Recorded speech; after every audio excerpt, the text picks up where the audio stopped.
Going on now, verse 32. And they went to a place called Gethsemane. And he said to his disciples, "Sit here while I pray." And he took with him Peter and James and John and began to be greatly distressed and troubled. And he said to them, "My soul is very sorrowful, even to death. Remain here and watch." And I picture Jesus and the other disciples there in the Garden of Gethsemane, surrounded by these ancient olive trees, because that's what Gethsemane was. Gethsemane was an olive grove where there was an olive press. Here's the place where Jesus himself would be pressed, where he would be crushed. That's what Gethsemane was all about. It was a place where the olives were pressed and crushed. There is a terrible sort of circumstance that happens to people in life, where great calamity comes upon them and they never expected it.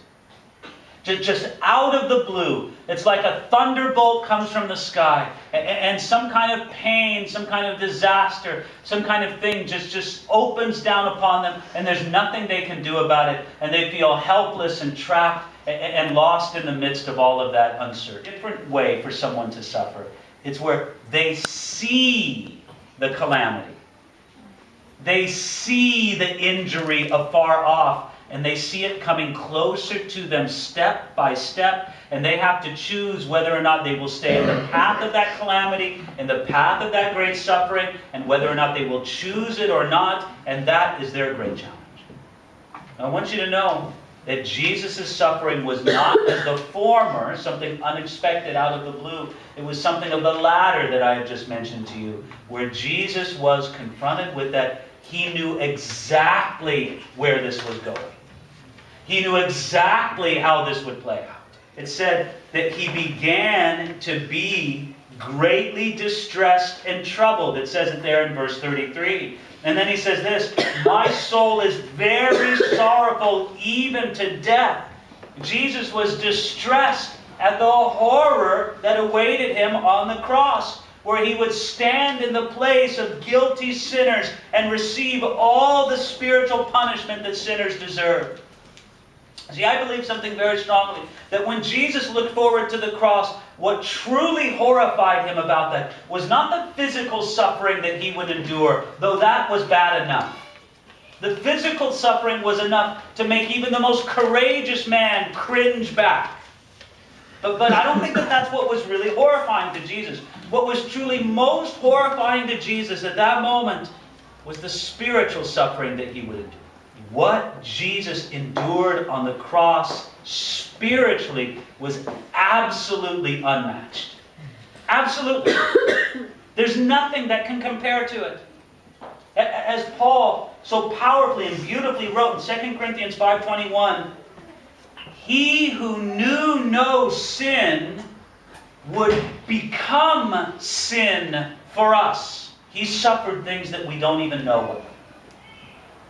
And yet, in this very hour of special agony, God the Father sent special help to his Son. Did you know that Luke chapter 24 says that angels came and ministered to Jesus when he was in the Garden of Gethsemane? Special agony, special help from God the Father. But verse 35. And going a little farther, he fell on the ground and prayed that if it were possible that the hour might pass from him. And he said, "Abba, Father, all things are possible for you. Remove this cup from me, yet not what I will, but what you will." You see what it said so remarkably there in verse 35? That he fell down. He collapsed. As a man would collapse under the great weight of a pressure upon him, Jesus fell to the ground. Jesus was so under the weight, of this coming suffering that he felt he could not even stand. He fell on the ground both from a sense of weakness, but then also out of a sense of surrender and submission to his Father. And he prayed at that moment, as our text tells us, that if it were possible that the hour might pass from him. Listen, sometimes when there's a great challenge in front of a man or a woman, we get up for the challenge, don't we? You know, it's like a sporting event almost. Well, I'm going to go out there and I'm going to win. It's a great challenge. It's the contest of my life. You know, there they are in some television, talent competition, right? you know, and they're singing or this or that. Boy, you get up, it's terrible, but it's wonderful all at the same time, right? And you really get up for the competition. Yes, I'll do it. I'll go out there. And I went, there was none of that in this sense for Jesus. None. Father, I don't even want this to go. I don't want to avoid this hour. He wished it could have all been different. It could have all been avoided. And so he says this. He says, all things are possible for you. If it's possible, remove this cup from me. Now there's two things I just want to consider. First of all, what it was, this cup, that Jesus wanted to pass from him. That cup, it's not enough to say that it's a cup of suffering, that it's a cup of agony. Because this is a cup that's used in the Old Testament as an image that comes to us again and again. In the Old Testament, there's this idea presented. It's in several passages. Let me just read you this one passage from Psalm 75, verse 8. Ready for this? For in the hand of the Lord there is a cup foaming with wine, well mixed, and he pours out from it, and all the wicked of the earth shall drain it down to the dregs. Here's God holding out a cup of judgment that he forces his enemies to drink. You're under my judgment. You must drink this cup. Well, I don't want to drink it. No, you must drink it. You are under my judgment, and here you are. You must drink it at this moment. Now again, that wasn't just a cup of suffering. It wasn't just a cup of agony. Make no mistake about it. It was and it is a cup of the judgment of God. And on the cross, Jesus voluntarily put himself under the judgment of the Father. The judgment that you and I deserved, he took upon himself, and that's what he wanted to pass from. Can I tell you? The Father did not do it. There was not a voice that echoed down from heaven saying, my son, I found another way. You don't need to go to the cross. Well, I'm going to say some things, and I hope you receive them in the right spirit. Because there are other religions and there are other faiths in this world that believe that they have a way for man to be right with God.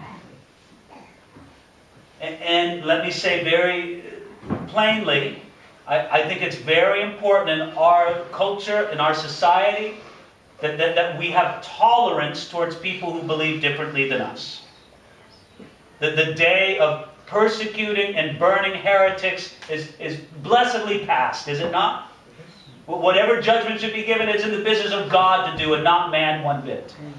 So I fully believe that we should have freedom of speech and freedom of expression and tolerance for all those who believe differently from us.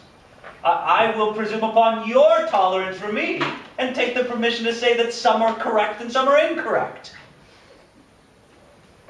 And therefore, and I'll just pick something, if Hinduism can make a man right with God, then the Father did not answer the prayer of Jesus. And I appreciate how it's a difficult thing for people to hear. I'm sympathetic towards the difficulty that people have in hearing this idea that Jesus is the only way.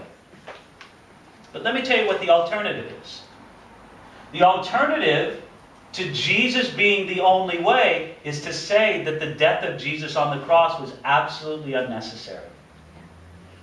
If you're prepared to say that the death of Jesus was unnecessary, then you can say that a man can be saved another way than by trusting on what Jesus did on the cross.